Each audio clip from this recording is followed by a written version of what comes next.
अस्सलामुअलैकुम to everyone and welcome again in next video. तो सभी का खैर मकदम है अगली वीडियो के अंदर।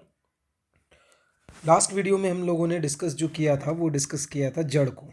ठीक है, जैसे आखिरी वीडियो के अंदर हमने यहाँ पर देखा ही था इस डायग्राम को। अब जो है वो हमें उसके आगे मज़ीद आगे बढ़ते हैं और एक इम्पॉर्टेंट पॉइंट को डिस्कस करते हैं जिसके बारे में बोर्ड के एग्ज़ाम में क्वेश्चंस आ सकते हैं। ओके, तो वो टॉपिक है जड़ बाल, जिसे कहा जाता है रूट हेयर इंग्लिश के अंदर। और उर्दू मीडियम स्टूडेंट्स के लिए ये वीडियो है, इसलिए इसमें ज़्यादातर जो तफसीलात रहेंगी या जो बताने की चीज़ें रहेंगी वो उर्दू में ही रहेंगी। बट कुछ अल्फाजों का बोल सकते हैं, कुछ टर्म्स का जो है वो ट्रांसलेशन उर्दू में अवेलेबल नहीं है, या होगा अगर मेरे जहन से निकल गया तो वो मैं से इंग्लिश में ही प्रोनाउंस करूँगा। ओके, और जितना हो सके उतना आप लोगों को उर्दू में बताने की कोशिश करूँगा। और साथ में ये जो पॉइंट्स होते हैं उसको आप नोट करें वीडियो के साथ साथ, या वीडियो देखने के बाद आराम से उससे रुका कर जो है वो नोट्स बना ले। नोट्स कलरफुल और अच्छे बनाएं ताकि आप लोगों को पढ़ते वक्त उसमें इंटरेस्ट आए। नाउ जड़ बाल को देखते हैं। इसके कुछ मैंने साइड में यहाँ पॉइंट्स लिखा है और यहाँ पर इसकी डायग्राम है, उसको हम वन बाय वन देख लेते हैं। देखो, एक्चुअल में अगर हम देखेंगे तो ये एक यकखलवी होते हैं, ये यूनिसेलुलर होते हैं। It is the unicellular structure. ये क्या होते हैं? यकखलवी होते हैं। मतलब इसके अंदर जो ये रहेगा ये पूरा कसीर खलवी नहीं होते हैं, ये यकखलवी यानी कि यूनिसेलुलर होते हैं। देखिए ये एक ही सेल है, यहाँ से लेकर ये पूरा जितना दिख रहा है आपको, ये जो मैं हाईलाइट कर रहा हूँ, it is a single cell. तो ये सिंगल सेल है। तो अब सिंगल सेल होने की वजह से जो है वो, और कहाँ, ये बरुअदमा से निकलते। बरुअदमा का मतलब होता है इपिडर्मिस। मतलब देखिए यहाँ पर कहीं होगा ये रूट इपिडर्मल सेल्स। मतलब ये जो है ये इपिडर्मल सेल्स है, ये येलो वाले जो है ये इपिडर्मल सेल्स हैं। और इस इपिडर्मल सेल का ही ये पोस्टीरियर एक्सटेंशन है। मतलब इस तरीके से सेल जो है वो आगे बढ़ गया है। तो जो बरुअदमा होता है यानी कि इपिडर्मिस होता है, उसी का जो है ये पोस्टीरियर यानी कि आगे बढ़ा हुआ एक्सटेंशन है, यानी कि बढ़ चुका है। तो उसी को हम कहते हैं जड़ बाल। देखिए यहाँ पर इस तरीके से दिख रहा है, ये रूट है और ये इसके रूट हेयर है। और इन रूट हेयर को अगर हमने माइक्रोस्कोप में देखा जूम करके तो कुछ हमें इस तरीके का स्ट्रक्चर दिखाई देगा जो यहाँ पर सामने है। ओके, अब देखिए यहाँ पर इसकी ये जो है ये आउटर मोस्ट इसकी सेल मेम्ब्रेन है, यानी कि प्लाज्मा मेम्ब्रेन है। इसके ऊपर सेल वॉल है क्योंकि ये प्लांट सेल है। और ये पूरा का पूरा यहाँ से लेकर तो ये यहाँ तक का ये पूरा हमारा है रूट हेयर। ओके, नाउ इस रूट हेयर में एक बड़ा सा वैक्यूल है, यहाँ पर इसका न्यूक्लियस है, छोटा सा न्यूक्लियस है यहाँ पर। ठीक है, और ये बड़ा सा जो दिख रहा है ये वैक्यूल है, ये स्टोरेज वगैरह वाटर के लिए यूज़ होता है। और इसमें तवानिए भी मौजूद होते हैं, यानी माइटोकॉन्ड्रिया। देखिए ये मखसूस तौर पर पानी को जज्ब करने के काम अंजाम देते हैं। प्लांट्स में, नबातात में इसको जो बनाया गया है जड़ बाल को, यानी कि कुदरती तौर पर इसको जो बनाया गया है वो बनाया गया है सिर्फ और सिर्फ पानी के इंजज़ाब के लिए, यानी पानी को जज्ब करने के लिए।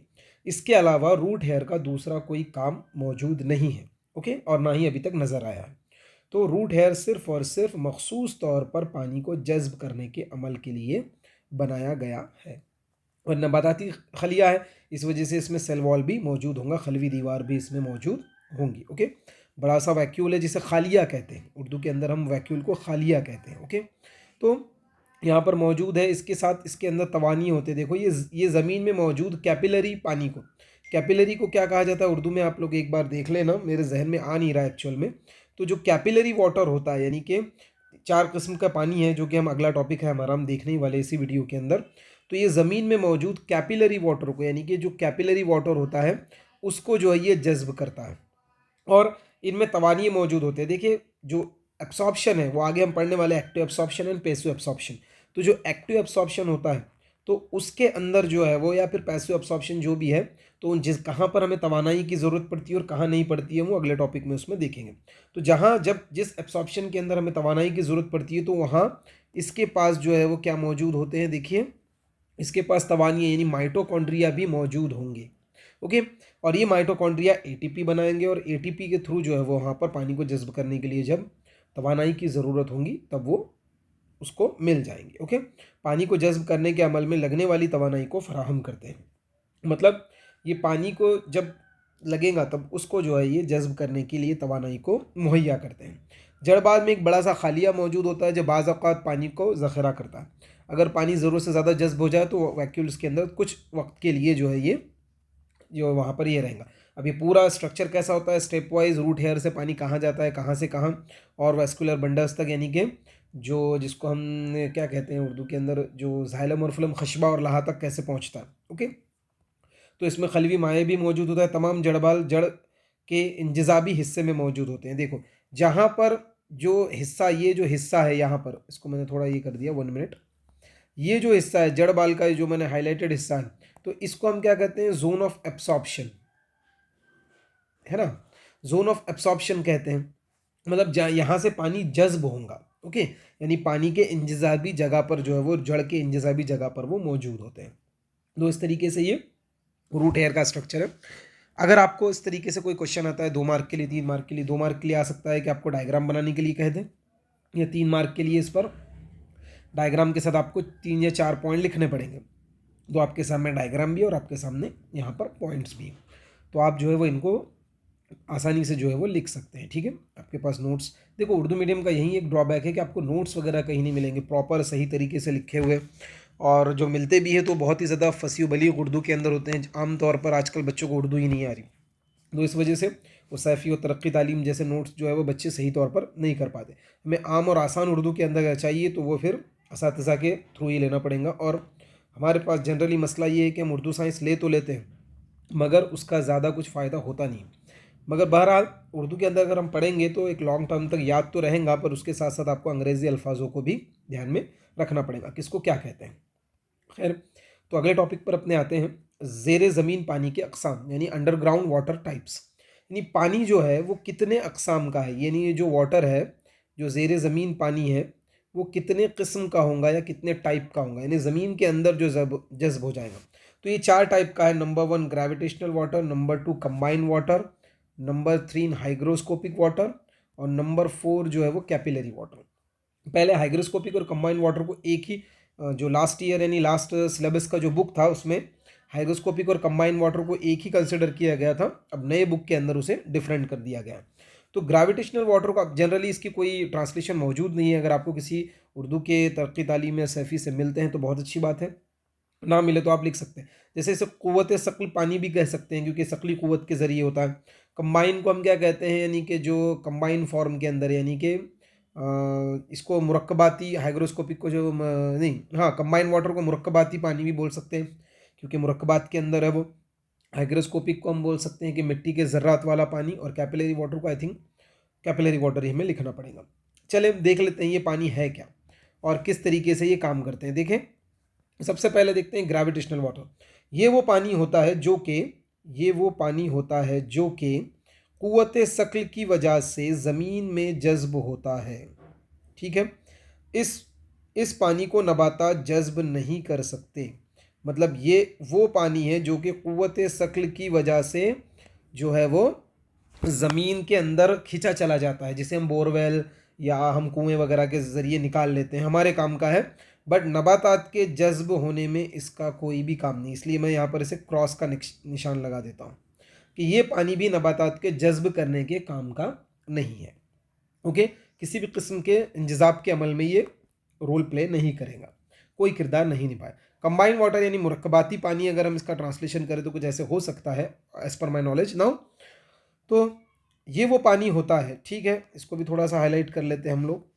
ये वो पानी होता है जो कि किसी मुरक्कबात के साथ मौजूद होता है, मतलब किसी एक्वस कंडीशन में अगर कोई वहाँ कंपाउंड है उसके साथ जो H2O जो अटैच्ड होगा उसको कहा जाता है। ये कीमियाई मुरक्कबात से अलग करके जज्ब करने के काबिल नहीं होता, क्योंकि इतना तो प्लांट्स के अंदर कैपेसिटी नहीं है कि उस पानी को वहाँ से वो निकाले, कंपाउंड से खींच कर जज्ब करे, तो ये भी पॉसिबल नहीं है। तो ये पानी भी जो है वो नबातात के इंजज़ाब के अमल में काम का नहीं होता है।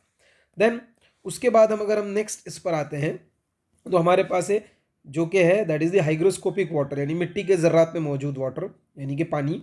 ये वो पानी होता है जो कि मिट्टी के ज़र्रात में जज्ब हो जाता है, यानी विद द हेल्प ऑफ, ये बोल सकते हैं कि जो इसको आप कह सकते हैं कि मिट्टी के जो ज़र्रात में खला वगैरह मौजूद होंगी तो उसके अंदर ये जज्ब हो जाएगा। ओके, जैसे कि इसको अगर हम डायग्रामेटिक देखेंगे, फॉर एग्जांपल अगर ये सॉइल पार्टिकल्स है, ठीक है, तो अगर समझ लीजिए ये सॉइल पार्टिकल है, ठीक है, तो इसके अंदर जो पानी चला जाएगा, इसके अंदर ये जो पानी चला गया है, तो ये पानी जो है वो इसके अंदर जो ये जो वाटर है ना, ये H2O है इसमें, यानी वाटर। तो इस वाटर को हम कहेंगे हाइग्रोस्कोपिक वाटर। और ये पानी भी जो है वो नबातात जज्ब नहीं कर सकते हैं, ये पानी भी जो है वो नबातात जज्ब नहीं कर सकते हैं, मतलब ये पानी भी काम का नहीं है। अब अगले वाटर की तरफ आते हैं और उसको समझते हैं। देखिए यहाँ पर ये वो पानी होता है जो कि मिट्टी के ज़र्रात के दरमियान की खला में मौजूद होता है, इसीलिए इसे कैपिलरी वाटर कहते हैं। अब देखें, ये पानी नबातात के जड़ बाल से, ये पानी नबातात जड़ बाल से जज्ब करते हैं, मतलब ये इंपॉर्टेंट है। ये पानी नबातात के लिए बेहद मुफीद होता है। यही तो अकेला पानी बचा है, मतलब कि ये भी गया, ठीक है, ये भी गया, अब जो बचा है सिर्फ ये। अब इसको समझते हैं। देखिए जैसे कि फॉर एग्जांपल ये मिट्टी के ज़र्रात है, ठीक है, these are the soil particles, this is the soil particles, okay. अब इस सॉइल पार्टिकल के अंदर कुछ पानी जज्ब हो चुका है, ये भी आपको पता है, सॉरी, ठीक है। इस सॉइल, इसके अंदर कुछ पानी जज्ब हो चुका है जो कि हमारे काम का नहीं है। पर कुछ पानी जो है, कुछ पानी जो है दूसरा यहाँ पर मैं ले लेता हूँ, ये मिट्टी के ज़र्रात के इस तरीके से दरमियान की खला में मौजूद होता है, ठीक है। तो इस वाटर को हम कहते हैं कैपिलरी वाटर।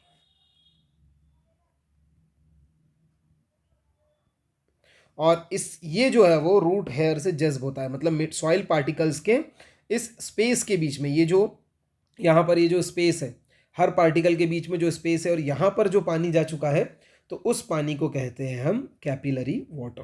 तो ये रूट हेयर जो है वो जज्ब करता है। तो यहाँ पर जो आपको नोट्स दिख रहे हैं वो नोट्स अच्छे से लिखें, जैसे मैंने लिखा है वैसा लिखने की कोशिश करें, अच्छे से नोट्स बनाएं। ये टॉपिक जनरली कई बार MCQ के अंदर या एट अ शॉर्ट नोट या 2 या 3 मार्क के लिए एग्जाम में आ सकता है, तो इसे बनाएं। अगले वीडियो के अंदर हम लोग डिस्कस करेंगे जो इंपॉर्टेंट पॉइंट्स है related to the board exam, कौन से एग्जाम में जो ज़्यादा आते हैं, क्योंकि डिटेल में तो मैं यहाँ पर क्लास ले नहीं सकता हूँ अभी। तो नेक्स्ट वीडियो में हम लोग जो इंपॉर्टेंट एग्जाम ओरिएंटेड पॉइंट होगा प्लांट वाटर रिलेशन से, उसको हम नेक्स्ट वीडियो में डिस्कस करेंगे। तब तक जो उर्दू मीडियम के स्टूडेंट्स हैं उनको आप ये शेयर कर सकते हैं। और अगर आपको नोट्स वगैरह चाहिए तो टेलीग्राम का जो है वो लिंक है मैं नेक्स्ट वीडियो के अंदर मैं डाल दूंगा, आप उस टेलीग्राम चैनल को ज्वाइन करें, वहाँ पर मैं इंशाल्लाह नोट्स डालने की कोशिश करूँगा। तो चलिए नेक्स्ट वीडियो में मिलते हैं इंशाल्लाह, तब तक आप सभी से दुआ की दरख्वास्त है।